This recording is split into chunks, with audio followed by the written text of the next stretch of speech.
किसान की गाय। एक समय की बात है, एक गांव में एक किसान रहता था।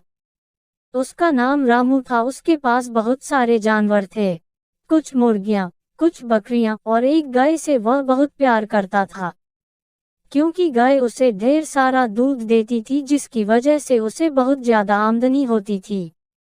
एक दिन रामू अपने खेतों में काम कर रहा था, तभी उसका बेटा उसके पास गया और बोला, बापू जल्दी घर चलो, गाय बहुत बीमार हो गई है।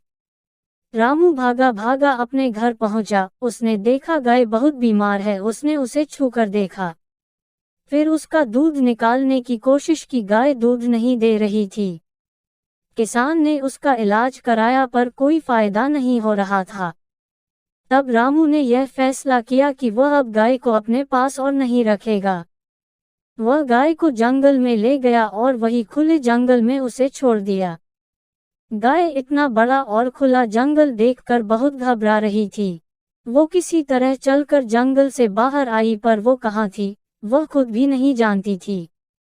उसे सामने की ओर एक झोपड़ा दिखाई दिया। वह उसी के पास जाकर बेहोश होकर गिर गई। यह घर बिरजू नाम के एक किसान का था। अगली सुबह जब बिरजू ने अपने घर का दरवाजा खोला तो उसे सामने एक गाय नजर आई, जिसकी हालत बहुत दयनीय थी। बिरजू ने अपनी पत्नी से उस गाय के लिए कुछ खाने के लिए लाने को कहा। बिरजू और उसकी पत्नी ने गाय की दिन रात देखभाल की और उनकी देखभाल की वजह से ही गाय कुछ समय में ही पूरी तरह स्वस्थ हो गई। एक दिन गाय बिरजू के सामने जाकर खड़ी हो गई और जोर जोर से अपना पैर पटकने लगी। पहले तो बिरजू को कुछ समझ नहीं आया, फिर उसे लगा कि शायद गाय दूध देने के लिए तैयार है और उसने गाय का दूध निकाला, कुछ दूध अपने पास रखा और बाकी सारा दूध गांव के अपने दोस्तों को पीने के लिए दिया। गाय का दूध अच्छा था, इसलिए गांव वालों ने उसे गाय का दूध बेचने की सलाह दी। बिरजू को उनकी सलाह पसंद आई और उसने गाय का दूध बेचना शुरू कर दिया।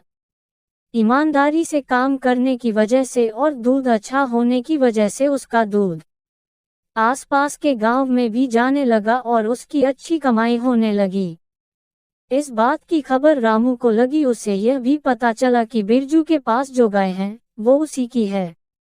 रामू यह सब जानकर बहुत क्रोधित हुआ और वह बिरजू के पास जाकर बोला, यह गाय मेरी है और तुमने इसे चुराया है। चुपचाप मेरी गाय मुझे वापस कर दो, नहीं तो मैं पंचायत में जाऊंगा। बार बार बिरजू से मांगता रहा। बिरजू ने उसे समझाने की बहुत कोशिश की, पर वह नहीं माना। अपनी गाय बिरजू ने उसे गाय देने से मना कर दिया। रामू गांव के सरपंच के पास अपनी फरियाद लेकर पहुंच गया। उसने गांव के सरपंच को पूरी बात बताई और गांव के सरपंच से अपनी गाय वापस दिलाने को कहा। सरपंच ने पूरी बात ध्यान से सुनी और बिरजू को गाय लेकर पंचायत में आने को कहा। रामू इस बात से बहुत खुश था कि गाय उसे वापस मिल जाएगी, क्योंकि गाय का असली मालिक तो वही है। बिरजू कुछ समय में गाय को लेकर पंचायत में पहुंच गया। सरपंच ने गाय को बीच में खड़ा किया और बिरजू और रामू को उसके दाएं और बाएं और कुछ दूरी पर खड़े होने को कहा। दोनों को ही गाय को आवाज लगाने को कहा। पहले रामू ने उसे आवाज लगाई, पर गाय ने उसकी आवाज की ओर ध्यान नहीं दिया।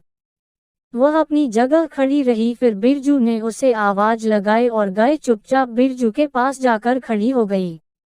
सरपंच ने मुस्कुराते हुए कहा, गाय ने अपना मालिक चुन लिया है और इसलिए मेरा भी यही फैसला है कि गाय बिरजू को दी जाए। बिरजू गाय की रस्सी थामे उसे घर की ओर ले गया और रामू गाय के जाने का पछतावा लिए अपने घर की ओर चल पड़ा। इस कहानी से हमें यह शिक्षा मिलती है कि बुरे वक्त में जो व्यक्ति काम आए वही सच्चा साथी होता है और अपने किसी भी वरदान को किसी भी स्थिति में बेकार समझकर छोड़ नहीं देना चाहिए।